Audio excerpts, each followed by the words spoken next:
Hello dear students, welcome back to Franklin's lectures. ഞാൻ നിങ്ങളുടെ സ്വന്തം ഫ്രാങ്ക്ലിൻ സർ. അപ്പോൾ ഇന്നൊരു വളരെ പ്രധാനപ്പെട്ട ഒരു വീഡിയോ ആണ്, വളരെ പ്രധാനപ്പെട്ട ഒരു കാര്യമാണ് നിങ്ങളോട് എനിക്ക് പറയാനായിട്ടുള്ളത്. സോ ഈ video is all about S3 and S5 lab exams. Okay, so മക്കൾ നിങ്ങൾക്കറിയാം വരുന്ന 11-ാം തീയതി മുതൽ 18-ാം തീയതി വരെയാണ് നമ്മുടെ ലാബ് എക്സാംസ് നടക്കുന്നത്, both third semester and fifth semester. Okay, ഇനി 18-ാം തീയതി കഴിഞ്ഞു കഴിഞ്ഞാൽ 19, 20, 21, 22 ഓക്കെ 4 ദിവസം കഴിഞ്ഞാൽ 23-ാം തീയതി നിങ്ങൾക്ക് യൂണിവേഴ്സിറ്റി എക്സാം ആണ്. S5 കാർക്ക് 25-ാം തീയതി. ദാറ്റ് മീൻസ് യൂണിവേഴ്സിറ്റി ലാബ് കഴിഞ്ഞ ശേഷം 4 ദിവസം മാത്രമേ ഉള്ളൂ നിങ്ങൾക്ക് പഠിക്കാനായിട്ട്. അത് കഴിഞ്ഞ് നിങ്ങൾക്ക് യൂണിവേഴ്സിറ്റി എക്സാം സ്റ്റാർട്ട് ചെയ്യുന്നു. ഇത് സത്യം പറഞ്ഞാൽ വളരെ അൺസയന്റിഫിക് ആയിട്ടുള്ള ഒരു ഷെഡ്യൂളിംഗ് ആണ്. അത് വളരെ കൃത്യമായിട്ട് ഞാൻ എന്തുകൊണ്ടാണെന്നുള്ള കാര്യം വളരെ കൃത്യമായിട്ട് ഞാൻ പറഞ്ഞുതരാം. കാരണം 11-ാം തീയതി തൊട്ട് 18-ാം തീയതി വരെ നമ്മൾ ലാബ് എക്സാം നടത്തുവാണെങ്കിൽ ഉണ്ടാകുന്ന പ്രശ്നങ്ങൾ ഞാൻ പറഞ്ഞുതരാം. ഒന്ന്, ഈ സെയിം കോളേജിലെ ടീച്ചർമാർ തന്നെയാണ് ഇന്റേണൽ എക്സാമിനർ ആയിട്ടും എക്സ്റ്റേണൽ എക്സാമിനർ ആയിട്ട് പോകുന്നത്. അതുകൊണ്ട് എന്താ സംഭവിക്കുക, നമ്മുടെ കോളേജിൽ കറക്റ്റ് ആയിട്ടുള്ള ഷെഡ്യൂളിംഗ് പ്രോപ്പർ ആയിട്ട് നടക്കത്തില്ല.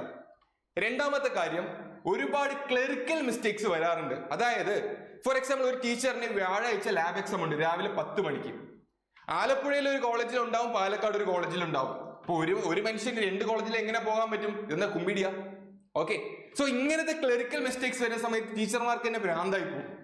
ഇനി മൂന്നാമത്തെ ഒരു കേസ് എന്ന് വെച്ച് കഴിഞ്ഞാൽ കോൺഫ്ലിക്ട്സ്. അതായത് ടീച്ചർമാർ പറയാം എനിക്ക് തിരുവനന്തപുരം പോകാൻ കഴിയില്ല, നീ തിരുവനന്തപുരത്തേക്ക് പോക്കോ, അല്ലെങ്കിൽ ഞാൻ എവിടെ പോകുന്നില്ല, ഞാൻ ഇവിടെ നിന്നോളാം. ഓക്കെ, ഓരോരുത്തർ പേഴ്സണൽ ഇൻട്രസ്റ്റ് വെച്ച് നമുക്ക് എന്ത് കഴിയില്ല, ഷെഡ്യൂളിംഗ് ചെയ്യാനായിട്ട് കഴിയില്ല. അങ്ങനെ കുറച്ച് കോൺഫ്ലിക്ട്സ് വരാറുണ്ട്. അത് മാത്രമല്ല മക്കളെ, ഇവിടെ നോക്കിക്കോളൂ, നിങ്ങൾ ശ്രദ്ധിക്കുക.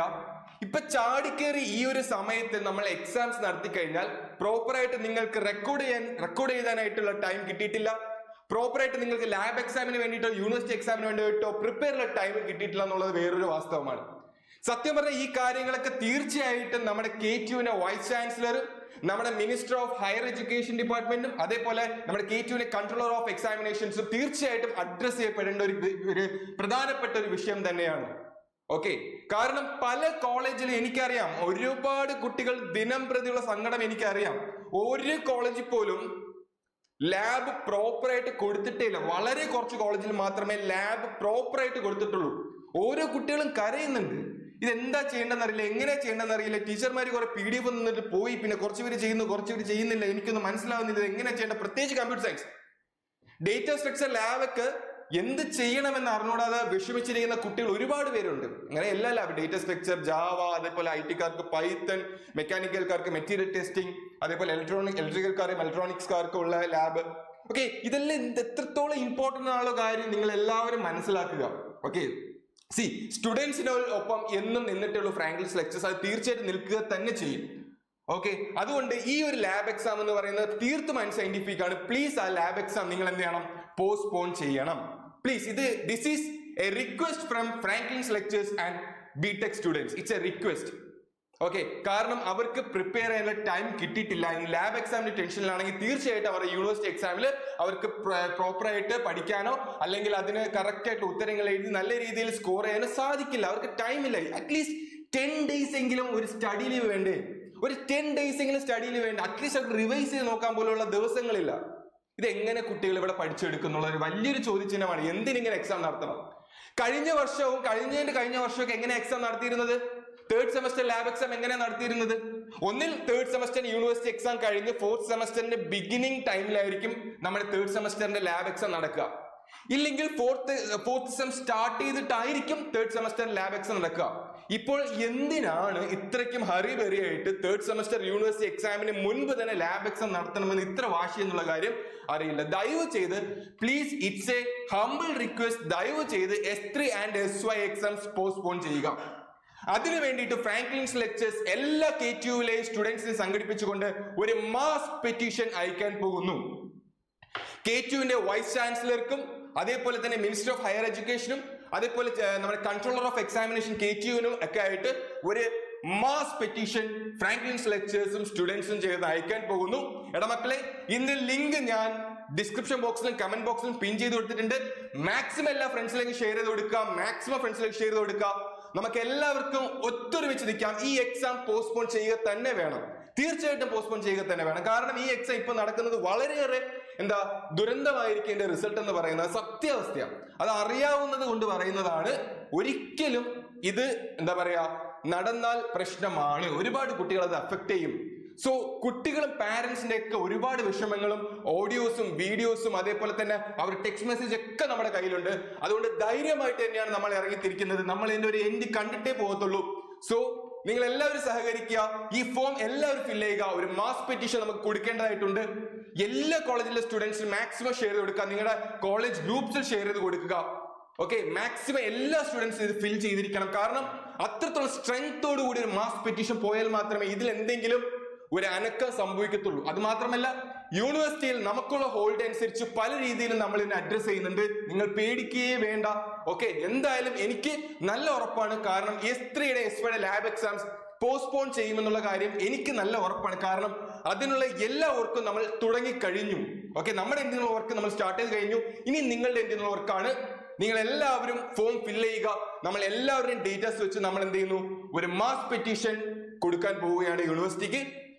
സോ എല്ലാവരും ചെയ്യുക. അതേപോലെ S7ന്റെ ലാബ് എക്സാംസ് പ്രശ്നമില്ല. S7ന്റെ ലാബ് എക്സാം വേണമെങ്കിൽ ഇപ്പം നടത്താം. കാരണം അവർക്ക് ഒരു ലാബേ ഉള്ളൂ. അത് മാത്രമല്ല പിന്നെ പ്രോജക്റ്റ് ആണ്. ഏകദേശം അവരുടെ പോർഷൻസ് നേരത്തെ കഴിഞ്ഞതാണ്. സോ S7ന്റെ പ്രശ്നമില്ല. പക്ഷെ S3 ആൻഡ് S5 പെടും. ഓക്കെ, 100% പെടും മക്കളെ. ഓക്കെ, അതുകൊണ്ട് എല്ലാവരും ഫില്ല് ചെയ്യുക. നമുക്ക് ഒരുമിച്ച് നിന്ന് കഴിഞ്ഞാൽ ഉറപ്പായിട്ടും എക്സാം പോസ്റ്റ്പോൺ ചെയ്യുക തന്നെ ചെയ്യും. കാരണം ഇത് ഈ ഒരു സെമസ്റ്ററിലാണ് ഇങ്ങനത്തെ ഒരു അവസ്ഥ വന്നത്. കാരണം കഴിഞ്ഞ വർഷം ഞാൻ നേരത്തെ പറഞ്ഞതുപോലെ ആയിരുന്നു. യൂണിവേഴ്സിറ്റി എക്സാം കഴിഞ്ഞിട്ടായിരുന്നു, അല്ലെങ്കിൽ 4th സെമസ്റ്റർ തുടങ്ങിയിട്ടായിരുന്നു. ഇതിപ്പം എനിക്ക് തോന്നുന്നില്ല ഇതിപ്പോ ആവശ്യമുള്ളതാണ്. എനിക്ക് പേഴ്സണലി ഫീൽ ചെയ്യുന്നില്ല. സോ ദയവ് ചെയ്ത് university please understand the situation of students. Okay, please address their issues. Okay, അതുകൊണ്ട് പ്ലീസ് നമ്മുടെ ഈ ലാബ് എക്സാം പോസ്റ്റ്പോൺ ചെയ്യുക. ഇതൊരു റിക്വസ്റ്റ് ആണ്, ഹംബിൾ റിക്വസ്റ്റ് ആണ്. ദയവ് ചെയ്ത് ചെയ്യുക. കാരണം ഇത് സ്റ്റുഡൻസിനെ ബുദ്ധിമുട്ടിപ്പിക്കുന്നുണ്ട്, ടീച്ചേഴ്സിനെ ബുദ്ധിമുട്ടിപ്പിക്കുന്നുണ്ട്, പാരന്റ്സിനെ ബുദ്ധിമുട്ടിപ്പിക്കുന്നുണ്ട്, മൊത്തത്തിൽ എല്ലാവരും ബുദ്ധിമുട്ടിപ്പിക്കുന്നുണ്ട്. ഇപ്പൊ നമുക്ക് പോലും നമ്മുടെ സ്റ്റുഡൻസ് ഓൺലൈനിൽ പഠിക്കുന്ന സ്റ്റുഡൻസ് ഉണ്ട്. S1 ചന്ദ്ര ബാച്ചും അതേപോലെ S3 മംഗൽ ബാച്ചും ഒക്കെ നമുക്ക് സ്റ്റുഡൻസ് ഉണ്ട്. അപ്പൊ നമ്മൾ ഇനിയിപ്പോ ക്രാഷ് കോഴ്സ് സ്റ്റാർട്ട് ചെയ്തിട്ടുണ്ട്. S3 മംഗൽ ബാച്ച് അതേപോലെ S5 അപ്പോളോ ബാച്ചിന്റെ ക്രാഷ് കോഴ്സ് സ്റ്റാർട്ട് ചെയ്തിട്ടുണ്ട്. അപ്പൊ ഈ ക്ലാസ്സിലൊക്കെ ജോയിൻ ചെയ്യുന്ന കുട്ടികളൊക്കെ പറയുന്ന സങ്കടങ്ങളാണ് നിങ്ങളോട് പറയുന്നത്. കാരണം ഈ ഹറി ബെറി എന്ന് വെച്ച് കഴിഞ്ഞാൽ എന്ത് ചെയ്യും? ഓക്കെ, അവർക്ക് യൂണിവേഴ്സിറ്റി എക്സാമിന് പഠിക്കേണ്ട ടോപ്പിക്സ് ഒക്കെ നമ്മൾ പഠിപ്പിച്ച് തീരാറായി. അതിനുള്ള കാര്യങ്ങൾക്ക് അവർ പഠിപ്പിച്ചു കൊടുത്ത് അവരതിൽ റെഡിയാണ്. പക്ഷെ ലാബ് എക്സാംസ് ഇങ്ങനെ പെട്ടെന്ന് വരുന്നുണ്ട്. കാരണം ആരും പ്രതീക്ഷിച്ചില്ല, ഞങ്ങളും പ്രതീക്ഷിച്ചില്ല, സ്റ്റുഡൻസും പ്രതീക്ഷിച്ചില്ല. ഇതെന്താ ചെയ്യുക ഇങ്ങനെ വെച്ച് കഴിഞ്ഞാൽ? ഓക്കെ, ഇത് എന്തായാലും തീർച്ചയായിട്ടും പോസ്റ്റ്പോൺ ചെയ്ത് കഴിഞ്ഞാൽ സ്റ്റുഡൻസിന്റെ ഭാവിയെ കണ്ട്, സ്റ്റുഡൻസിന്റെ ഭാവിയുടെ നന്മയെ കണ്ട് പ്ലീസ് പോസ്റ്റ്പോൺ ചെയ്യുക. പോസ്റ്റ്പോൺ ചെയ്ത് മാത്രമേ എന്ത് ചെയ്യാൻ പറ്റത്തുള്ളൂ, നമുക്ക് ഒരു പോസിറ്റീവായിട്ട് റിസൾട്ട് സ്റ്റുഡൻസിൽ നിന്ന് കിട്ടത്തുള്ളൂ. സ്റ്റുഡൻസ് ആർ ദ ബിൽഡിംഗ് എന്താ പറയാ മൊഡ്യൂൾസ്. ഓക്കെ, ഒരു വലിയ നേഷൻ, ഒരു ഇന്ത്യ പോലുള്ള വലിയ നേഷന്റെ ഒരു ബിൽഡിംഗ് മൊഡ്യൂൾസ് ആണ് നമ്മുടെ സ്റ്റുഡൻസ് എന്ന് പറയുന്നത്. സോ ദയവ് ചെയ്ത് അവർ സ്ട്രെസ്ഫുൾ ആക്കരുത്. അവർ മൈൻഡ് ഫ്രീ ആയിട്ട് അവർക്ക് പഠിക്കണം, അവർക്ക് എക്സാംസ് എഴുതണം, നല്ല മാർക്ക് വാങ്ങിക്കണം, ഒരുപാട് ഉയരങ്ങളിൽ എത്തണം. അതുകൊണ്ട് please please please please please KTU ദയവ് ചെയ്ത് S3 S5 എക്സാംസ് പോസ്റ്റ്പോൺ ചെയ്യുക. Please please please please. അപ്പൊ എല്ലാ മക്കളും എന്ത് ചെയ്യുക, ഈ മാസ് പെറ്റീഷൻ ഫോം ഫില്ല് ചെയ്യുക ആൻഡ് മാക്സിമം ഫ്രണ്ട്സിലേക്ക് ഷെയർ ചെയ്ത് കൊടുക്കുക. ഓക്കെ, സോ ഇന്ന് തന്നെ എന്ത് ചെയ്യും, നമ്മൾ മെയിൽ അയക്കും. ഓക്കെ, നമ്മൾ ബാക്കിയുള്ള phone contact, mail through contact already ചെയ്ത് കഴിഞ്ഞു. നിങ്ങളുടെ മാസ് പെറ്റീഷൻ ഇന്ന് തന്നെ നമ്മൾ ഫയൽ ചെയ്യും. ഓക്കെ, ഇനി എന്ത് വന്നാലും നമ്മൾ നേരിടാൻ തയ്യാറാണ്. എന്ത് വന്നാലും ഇനി എൻഡ് കണ്ടിട്ട് മടങ്ങത്തുള്ളൂ മക്കളെ. അപ്പൊ എല്ലാവരും മാക്സിമം ഫ്രണ്ട്സിലേക്ക് ചെയ്ത് കൊടുക്കുക. എല്ലാവരും ഫോം ഫില്ല് ചെയ്യുക. നമുക്ക് ഒരുമിച്ച് നിന്ന് കഴിഞ്ഞാൽ ഇതിലൊരു റിസൾട്ട് ഉണ്ടാക്കാൻ പറ്റും, 100% പറ്റും. ഇത് എന്റെ കോൺഫിഡൻസ് ആണ്. ഓക്കെ, ഫ്രാങ്ക്ലിൻസ് ലെക്ചേഴ്സിന്റെ ഹോൾ ടീം കൂടെ ഉണ്ട് മക്കളെ. ഒന്നുകൊണ്ട് പേടിക്കണ്ട. ധൈര്യമായിട്ട് നിങ്ങൾക്ക് വേണ്ടി ഇതുപോലും ചെയ്യുന്നില്ലെങ്കിൽ ഞങ്ങൾ ഉണ്ടായിട്ട് കാര്യമില്ല. ഓക്കെ, ചെയ്യേണ്ട കാര്യം, പറയേണ്ട കാര്യം, നടത്തേണ്ട കാര്യം അത് പ്രോപ്പറായിട്ട് ചെയ്യുക തന്നെ ചെയ്യും മക്കളെ. അതിനൊന്നും പേടിക്കേണ്ട. എല്ലാവരും ഫില്ല് ചെയ്യുക, മാക്സിമം ഫ്രണ്ട്സിലേക്ക് ഷെയർ കൊടുക്കുക. നമുക്ക് അടിച്ചു പൊളിച്ച് പഠിക്കേണ്ടതായിട്ടുണ്ട്. സോ മക്കളെ, നിങ്ങൾ ഒന്നുകൊണ്ട് പേടിക്കേണ്ട, വിഷമിക്കേണ്ട, മോട്ടിവേറ്റഡ് ആയിട്ടിരിക്കൂ. ഓക്കെ, ഒന്നുകൊണ്ടും പേടിക്കേണ്ട, ഞങ്ങളുണ്ട്, നമുക്ക് നോക്കാം. Okay, all the best guys.